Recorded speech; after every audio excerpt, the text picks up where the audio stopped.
오늘 두 번째 주인공인데요. 하버드를 졸업한 이 최초의 한국인입니다. 최초야. 최초. 자, 힌트가 나갑니다. 조선시대네 딱 보니까. 조선시대. 이거 뭐. 자. 임금이야 일단. 왕가의 자손이 하버드 유학 갔다는 얘기는 못 들어봤는데. 뭐 상상이 가는 분이 있을 텐데 오늘의 주인공은요. 별명이 프린스 리였거든요. 아, 우리 한 번 했어요. 한 번 했죠? 네, 한 번 했어요. 이제 알아서 기억났어요. 이승만 초대 대통령입니다. 그렇다면 우리나라 최초로 미국 유학을 간 게 이승만 대통령이라는 건가요? 그건 아니고요. 우리나라 최초의 미국 유학생은 개화사상가였던 유길준 선생님이십니다. 그래서 이승만 대통령의 경우 그 하버드대 출신은 맞지만 이제 저처럼 하버드 그 대학원생이셨고 학부생은 아니셨습니다. 그래서 이제 프로필을 보시면 1907년에 그 미국 조지 워싱턴대를 먼저 졸업을 하시고요. 1908년에 하버드대에서 석사를 하시고 그다음에 바로 또 1910년에 프린스턴대에서 박사학위 하셨습니다. 탁석박 다 딴 겁니다. 명문대에서. 그 당시에 조선인이 네. 미국에서. 대단한 사람이죠. 그러네요. 이 시절에 청년 이승만이 어떻게 미국까지 유학을 가게 된 건지 그게 참으로 궁금합니다. 전주희 씨 중에서도 양녕대군파 후손이라고 알려져 있는데 자기 윗대로 3대로 올라갔는데도 과거 시험 합격자가 없다. 그럼 망하는 거예요. 그런 집안들이 보통 잔반이라고 불리는 사람들인데 그래서 굉장히 가난했다고 알려져 있고 어머니가 막 친척들의 도움으로 일감을 받아서 뭐 삭바느질을 하면서 키웠다 이렇게 돼 있는데 아무튼 이제 서당을 다니면서 공부를 하다가 과거 시험 준비를 한 거죠. 그런데 이때 과거 시험 준비하시던 분들한테 엄청난 사건이 터져요. 그게 이제 과거제가 폐지된 거죠. 어머. 어떡해. 수능 공부 열심히 해서 자자. 수능 폐지. 그래서 이제 이제 뭐 해야 되지? 라고 하고 있는데 친구가 저기 근대 문물을 한번 공부해 볼래? 배제학당이라고 있는데 괜찮은 거 가르쳐 준대 라고 해서 배제학당에 입학해가지고 영어 공부를 시작하게 되고 거기에서부터 운명이 좀 변하기 시작을 하는 거죠. 마침 또 그 영어 공부 시작하게 된 게 언어 학습 능력에는 탁월한 소질이 있었던 것 같아요. 이제 학교에 입학한 지 반년 만에 웬만한 기초회화 같은 거는 이제 마스터를 해가지고 조교로 임명이 됐다 그러는데 토론에서도 두각을 나타냈다고 합니다. 그러다가 이제 졸업식에서 졸업생 대표로 단상에 올라서 영어로 조선의 독립에 대해서 이제 연설을 하게 되고 그러다 보니까 이제 사람들이 와 어느 집안 자식이길래 저렇게 영어도 잘하냐 근데 뭐 왕가의 핏줄이래 이러면서 이제 스타덤에 오르게 된 거죠. 근데 인생이 참 묘하죠. 잘 나갈 때 안 좋은 게 생겨요. 청년 이승만한테 시련이 닥치는 건데 당시 이제 저 조선이 어떤 상황이었냐면 대한제국, 고종황제 이럴 때였어요. 그런데 그러다 보니까 민중대사에서 어떤 얘기가 나왔냐면 입헌군주제가 뭔가 그거 한 다음에 우리도 한번 해볼까라는 얘기들이 생긴 거죠.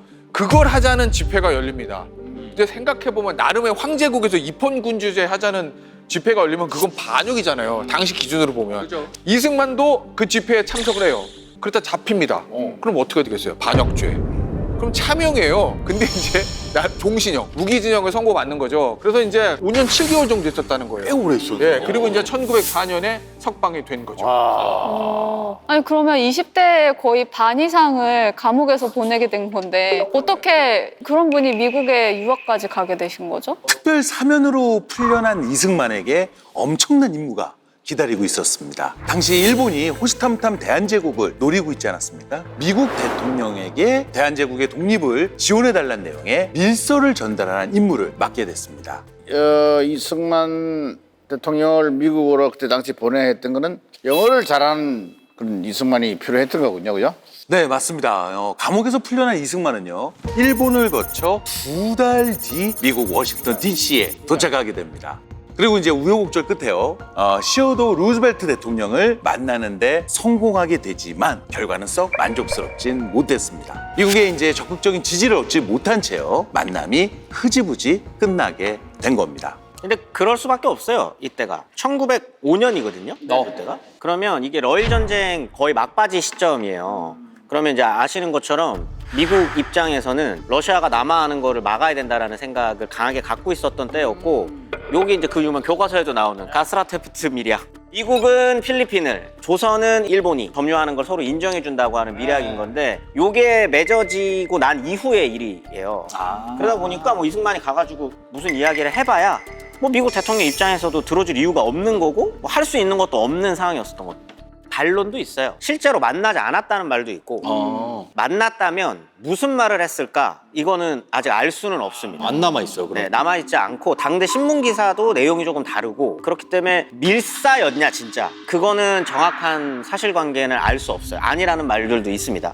네, 아마 이승만은 이제 미국에 와서 그 조국이 아무래도 강대국들한테 희생양이 되고 있다 이런 사실을 깨달았던 것 같아요. 그래서 결국에 중요한 건 이제 공부다 생각을 해서 미국에 남아서 공부를 하기로 결심을 했는데요. 이미 배제학당에서 영어를 비롯한 그 근대 교육을 받았잖아요. 그렇죠. 그러면 어떻게 해야 될까 해서 조지 워싱턴대 총장과의 면담을 통해서 2학년으로 편입을 하게 됩니다.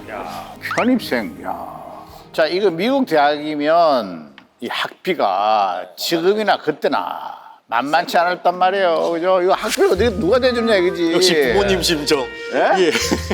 대출? 아 대출 아니고 어떻게? 원래 이제 배제학당 다녔었잖아요. 근데 배제학당이 감리교가 운영하는 학교거든요. 이 감리교에서 학비 후원은 받을 수가 있었어요. 근데 사실 학비까지만 지원이 되지 생활비는 본인이 알바? 직접 알바를 통해 가지고 알바. 당시에 이제 환등기 활용해 가지고 한국인들의 생활상 이런 것들을 소개해 주는 영상을 보여주면서 강연을 했다고 합니다.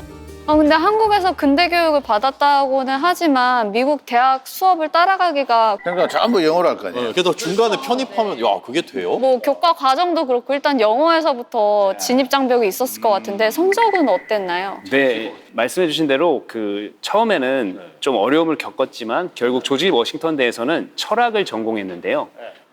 여러 과목을 수강을 하셨어요. 그래서 뭐 영어나 논리학, 경제학 뭐 이렇게 많이 들으셨는데 B나 C 이렇게 받으셨으니까 그래도 평균이셨다고 보면 됩니다. 아우 비치도야. 진짜 대단한 거예요. 어린은 진짜 좋은 사람인 거예요. 네, 대단하신 분 대단하신 거죠. 근데 엄청난 시련 두 가지가 있습니다. 이승만에게. 엄청난 시력 두 개나? 당시에 이제 아들이 있었어요. 예? 외아들. 이름이 봉수래요. 어디? 조선에. 근데 이제 이게 본인이 이제 아까 이제 종신형 선고받고 5년 7개월 살았다고 그랬잖아요. 그때 낳은 아들이에요. 좀 애틋하잖아요. 얘 어릴 때 막 태어나고 자라는 거 못 봤으니까. 나오자마자 미국에 왔어요. 어떻게 같이 와요? 혼자 왔겠죠. 그렇죠. 그래서 아들 막내 보고 싶어가지고 그러다가 어찌어찌 해가지고 애를 미국으로 데려옵니다.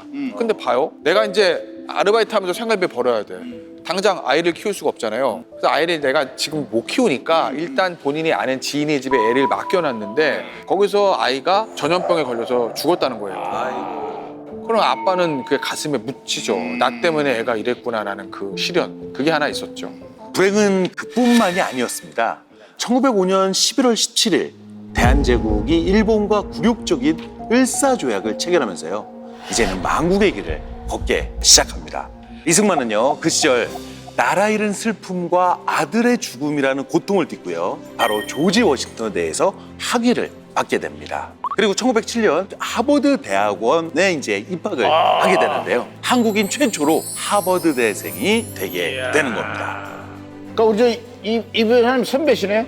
네, 선배님이시죠. 근데 하버드대에서도 석사 그 학위 받는 게 쉬운 일은 아니었다고 합니다. 그러겠죠. 일단 그 한국을 어떻게 알겠어요? 그냥 모르죠. 아시아에서 온 누군데 쟤 뭐 하는 애야? 이러다 보니까 일단 지도 교수가 안 만나줬대요. 지도 교수가 논문을 지도를 해줘야지 쓸 수 있는데 지도 교수가 안 만나줄 정도로 편견이 심했다고 합니다. 근데 이게 그랬었던 이유도 있어요. 사건이 하나 있었거든요, 이때. 요 사건입니다. 스티븐슨. 저격? 그럼 스티븐스를 저격하다. 이게 이제 샌프란시스코에서 한국인 이민자 두 분이 더럼 스티븐스라고 하는 이 사람을 저격하는 사건이 벌어지거든요. 이 사람을 왜 저격을 했냐면 원래는 이제 대한제국의 외교 고문으로 왔었던 사람이에요. 근데 이토 히로부미랑 좀 친하기도 하고 그다음에 미국 자체가 이미 일본과 뭐 조약을 맺고 있는 상황이기도 해가지고 이 사람이 그걸 적극적으로 이야기를 한 거죠. 을사조약은 당연한 거고 일본이 지금 조선을 보호해주는 거는 당연한 거다. 보호라고. 네, 이렇게 이야기를 해서 장인환, 전명운 그 의사가 이제 스티븐스를 저격하는 사건이 있었는데 이 사건 때문에 미국 사회에서 한국인들을 바라보는 이미지가 안 좋아진 거예요. 한국인들은 얼마나 폭력적이길래 사람을 막 길거리에서 총으로 쏴 죽여? 이런 이미지가 있다 보니 이승만도 미국에서 공부를 하는데 그런 편견 때문에 애를 먹게 된 거죠. 결국 이승만은요, 논문 지도 교수가 자신을 만나주지 않자요, 석사학위를 받지 못한 채 수료만 하게 됩니다. 네. 그래서 훗날 보충 과목을 이수하고 나서야 비로소 하버드대 석사학위를 받을 수 있게 되거든요. 그러니까 이후에는요, 국제관계학에 관심을 가지고 프린스턴대에 진학해가지고요, 한국인 최초로 아이비리그에서 정치학 박사학위를 받게 됩니다. 어쨌든 이승만의 그 후의 인생이 있어서 미국에서 공부한 그 경력이 두고두고 도움이 되는 거죠. 왜냐면 사실은 해외에서 이제 독립운동을 많이 했잖아요. 이승만 전 대통령이. 결국 광복 이후에 대한민국 초대 국회의장을 했죠. 초대 대통령이 됐죠. 건국의 초석을 다진 인물을 평가를 받고 있죠. 그게 다 이제 미국에서 공부하면서 쌓았던 기틀? 이게 이제 발판이 된 거니까 이승만 전 대통령에게 미국에서의 공부 인생은 성공적이라고 볼 수밖에 없는 거죠. 다들 아시는 것처럼 보는 관점에 따라서 이승만 대통령을 평가하는 건 너무나도 상반된 평가들이 많다 보니까 부정적인 이미지들로 만들어진 거잖아요. 결국은 대통령 자리에서 스스로 하야를 하게 되고 그 이후로 한국으로 못 돌아오게 됐었던 거죠.